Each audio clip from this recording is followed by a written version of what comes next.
G'day guys.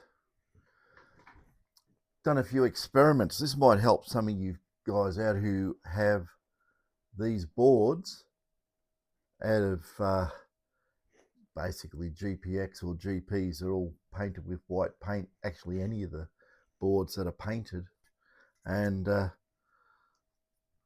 you want to get that white paint off. It's always been a problem for people to get it off. I've got my own ways of removing it, but I've got a really good one, and it's really cheap, simple, and it actually works. So yeah, I've got a new tripod, by the way. It's a lot higher, so I'm going to use it looking down. So what I've got is this glass container. It does have a plastic lid.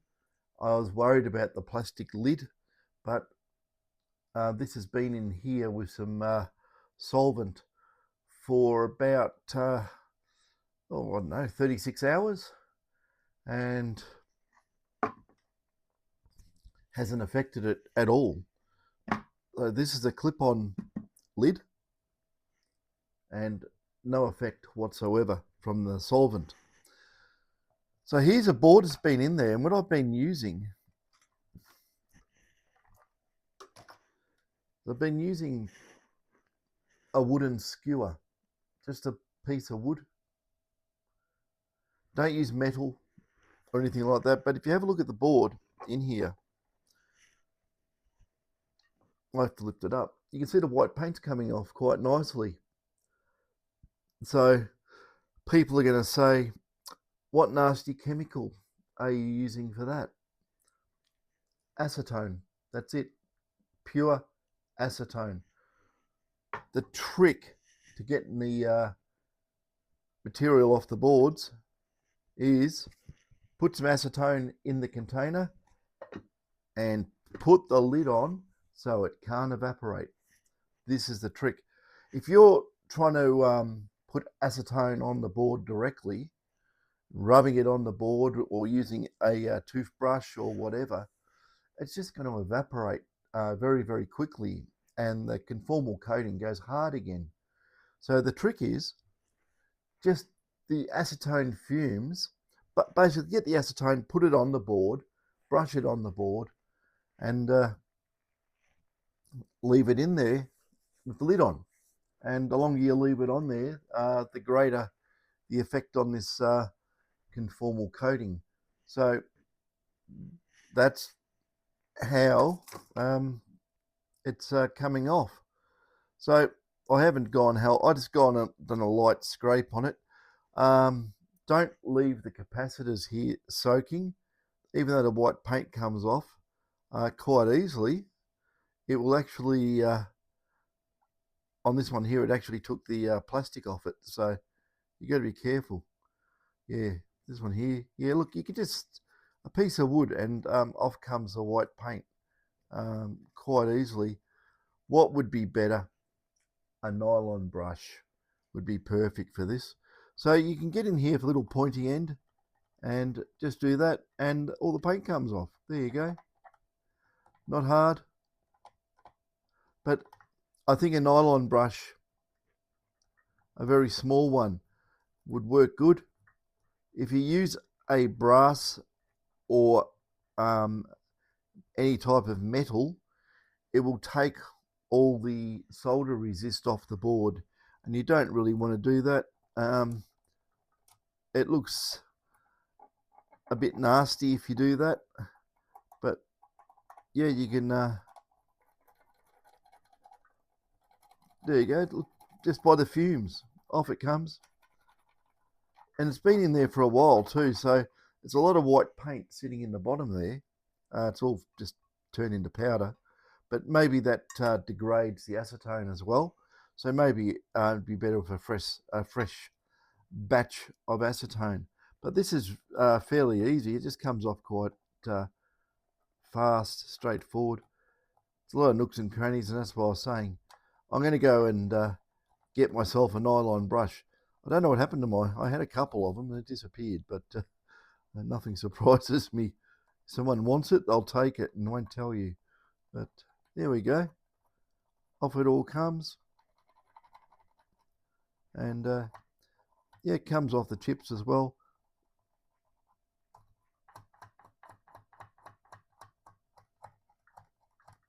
So yeah, hope you can all see all that. It's just, yeah, falling off. So while you're working it, just remember your acetone is just vaporizing off.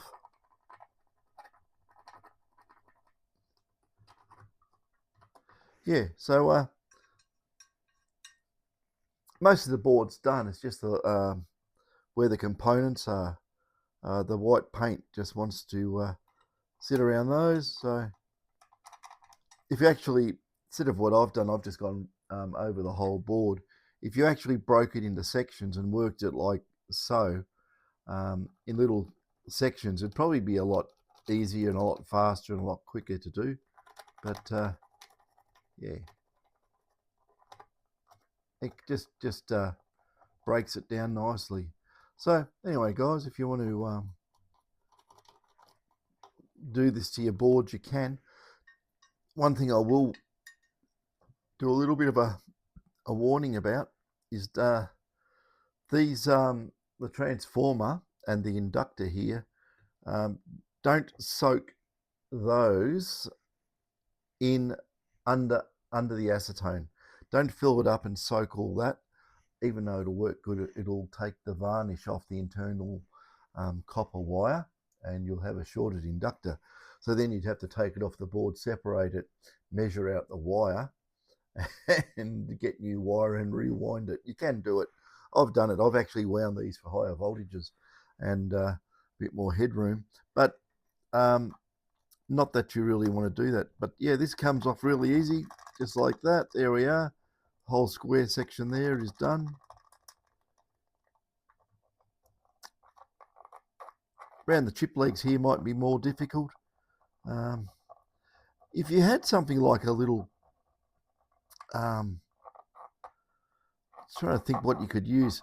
I'm trying to think of something you could use to get a stream of fast flowing acetone, but not made of plastic because it'd probably melt. And you could just squirt acetone, just recycle, squirting it at these legs here on these processors, and you'd probably be a lot better off getting the paint off there. But it comes off easy enough. It's just that it's between each leg, and they're very, very fine dot or fine pitch, and you know, it will be hard to remove it. The other thing too, don't go too violent when you're doing this. I actually wiggled off a surface mount capacitor from here. So it's floating around in there somewhere. So what I'll do, I'll just get the capacitance meter, measure it, see what it was, and just put a new one in there. No big deal. It's on the power supply anyway. It's not even critical. So yeah, you've got a couple of power supplies here, plus and minus, 3.3 volt rails, plus and minus 5. I think it's the plus and minus 5 here as well. But you could just poke that out of a multimeter and find out what's what. It's no big deal. So yeah, it's just doing up around here.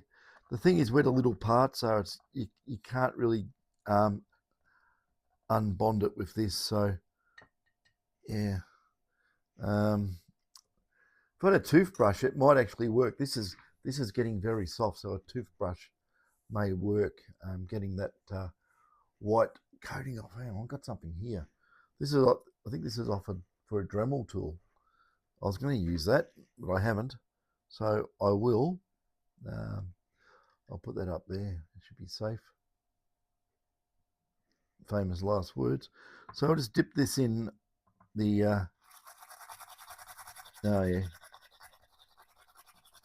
it's a bit soft, but if you actually had a brush like this, actually, I don't know if I should do this because it'll probably flick everywhere, but I won't use it. I've got a new one over here, new like a Dremel thing. So a Dremel, it's a no, it's got a tiny collet on it. Okay, I'll use the other one because I can vary the speed. Yeah, just buy these things. Only it's stop and go, but they're cheap. This one here is a 3-speed one. So take that out, it's the same size. That's bigger and that's smaller. So I'd have to go and, I think I'll have to go and find the right collet size. No, I can't get it tight. But maybe something like that. Put that back in there. Yeah, it's a tight fit. But I have to get the right collet size for that. It's somewhere up there in the collection of stuff. So yeah, but this will, you can tell already this would work, and if it was powered up, it would work better. But yeah, a little bit soft to do it like this, but I think with a spinning action, it would definitely get that paint off.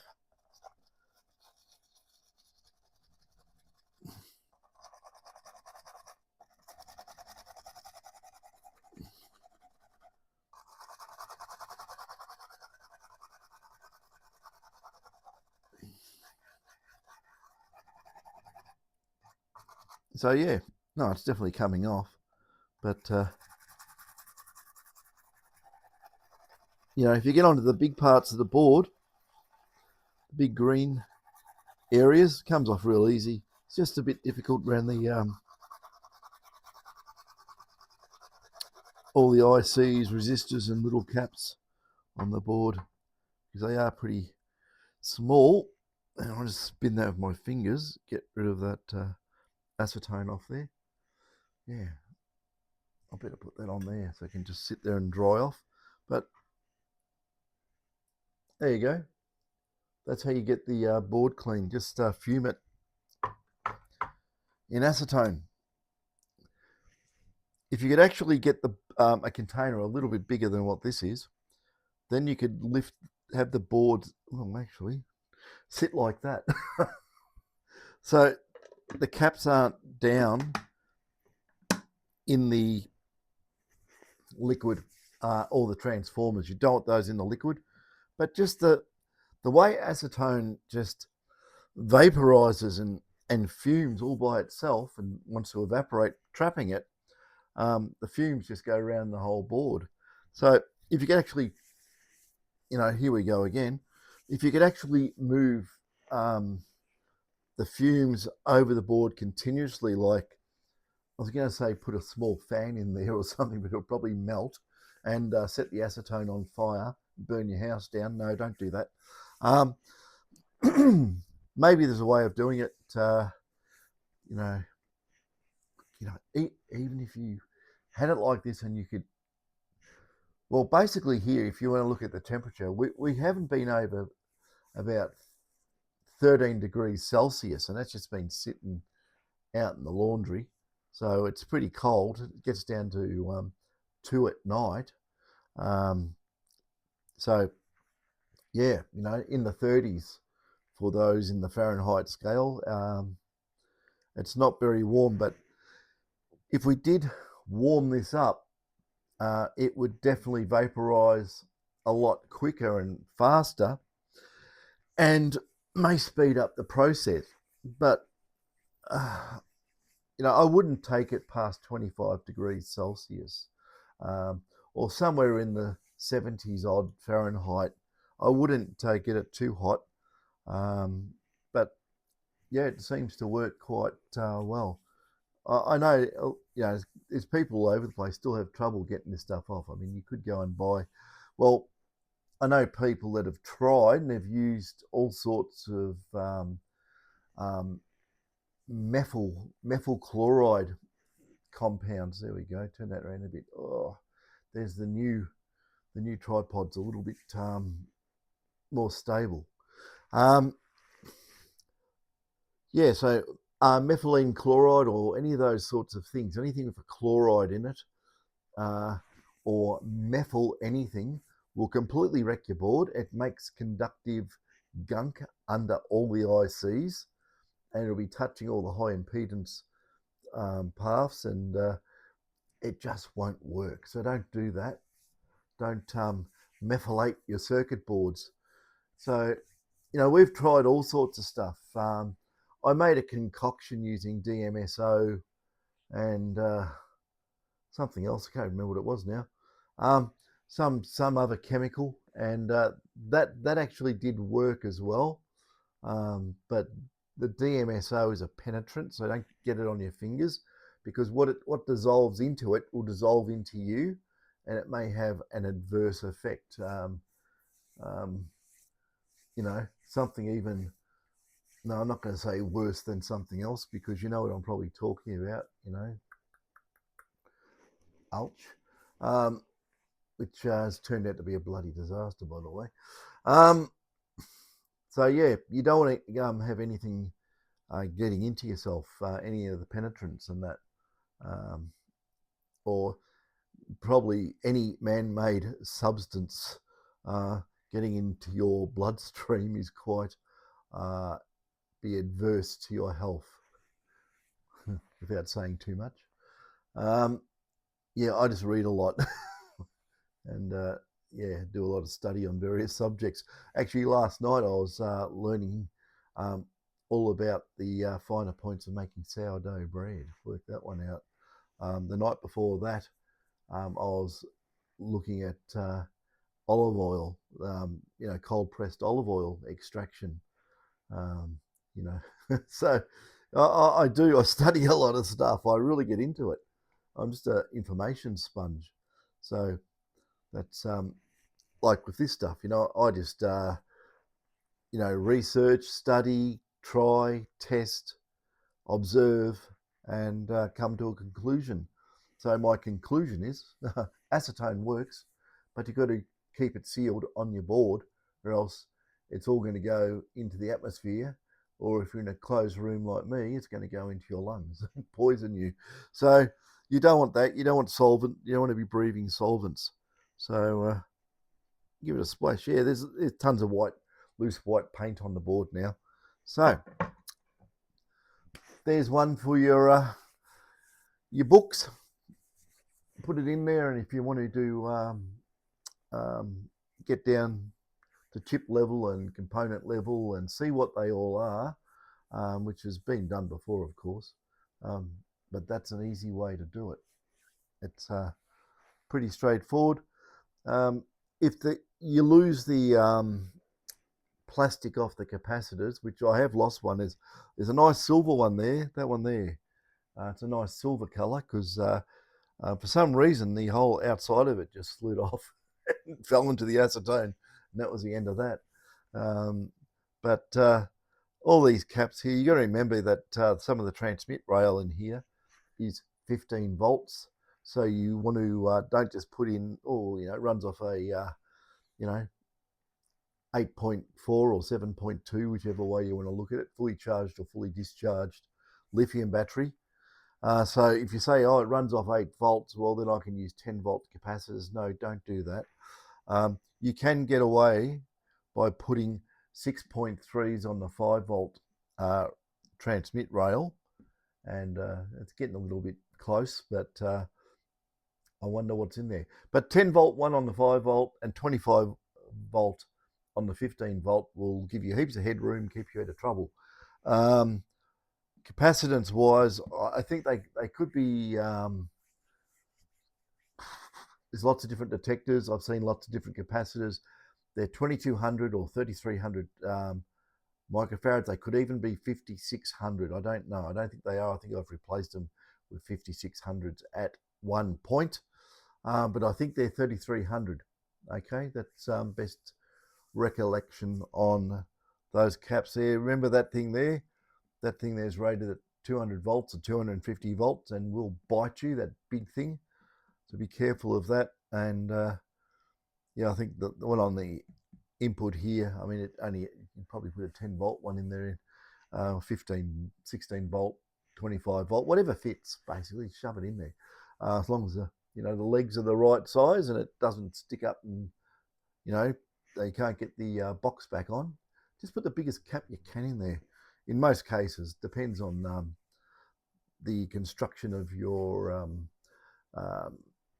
circuitry around. If it's got a switch mode power supply, some switch modes may not be current limited, and that low impedance cap, it tries to ramp up, it might blow up the switch mode. So um, you need to be observant. You need to know what you're doing. You need to understand what's around things. You need to just basically track it back on the tracks, which you can now see, and find out where it goes. And you can look up what the switch mode chips are, or how it's being the power's being derived from its main oscillator and stuff like that. I mean the switch mode chip in there, I think it's rated for 5.6 amps for memory. And to people who replace them when they blow up, make sure you put a P channel in there and not an N channel, because a lot of people just think N channel all the time with FETs, and they put an N channel in there and they go, oh, the detector won't work no more at all, and I can't get it going. Well, you put the wrong FET in there. I've had a few of those come in from overseas, where people have tried to fix their own detectors, or other people have fixed other people's detectors, and they put the wrong parts in there, and it's not going to do anything. Oh dear. But you see all sorts of stuff in this game. Seen some real weird stuff too. But anyway, that's how you get the white paint off. Simply, I've never got acetone and stuck it in a container before. It's never crossed my mind to actually trap it in there. And thinking about it now, it's logical, isn't it? You've got the vapors, and the vapors are attacking that conformal coating, and it just falls off. So yeah, a bit more hard work, a little bit of a scrub. But I know if you go on AliExpress, they have sets of circuit board brushes. They'll call it industrial brush or something. There is a stainless steel one, there is a brass one, and there's a nylon one, right? You get them in a set for $3. They're on there at the moment. I looked at them, $2.65 for the set of 3. And if you buy over $15 worth of them, it's free postage. So if you want a big stack of brushes, it's a good way to buy them. They've also got bulk packs that were about $6, which had 4 of each brush. So if you had to buy 3 lots of them. So you get 12 of each brush, and it would just be around about $15. This is Australian pesos I'm talking about, not real money like US dollars. But if 15 pesos Australian, which our money's just, cost of living, inflation, that's cost of living, people gouging everywhere on everything. I don't buy fast food anymore. What a gouge! Just to digress, get a picture. Just pick anything, right? A picture. Get a Big Mac meal or something. A McDonald's hamburger, chips, and a drink, right? And you have a look at what it costs. Now, split your screen and go onto a supermarket and look at how much mincemeat, sausages, or a collaboration of certain things you can buy for the same amount of money for that fast food. It's like you get this much fast food, but you can buy this much groceries, and it's much, well, I'll say healthier. But if you bought lettuces, you've got to be careful what you buy. But anyway, it's just another one of the things I've been studying and looking at, the cost effectiveness of if you ate fast food every day for a week, how broke you would be at the end of that week. if you went to the supermarket, especially go to Aldi, it's heaps cheaper. Limited selection, but you can usually get everything you want, and yeah, it's heaps cheaper. It really is. So there you go, a little bit of digression just to piss people off. Back onto this. It's going quite good, and I'd say if you gave it a 48-hour soak, just peel it off. There, give it a splash too. Splash over the board. Get a painter's paintbrush. Oh, that sounds very, very strange saying it like that, but I mean artist's paintbrush, not a big one. Get an artist's paintbrush, probably half an inch or something like that, 12.5 millimeters, and dip it in the acetone and just wipe it over the board just to keep it on there, because as it's sealed and it's got a lot of fuming going on, it's not going to evaporate into its own fumes very easily, so it'll attack the paint better. Okay, that's enough of that. I've got work to do, and yeah, I've got to build up all these little damping control modules, because now I open my big trap about it, everybody wants them. Anyway, catches.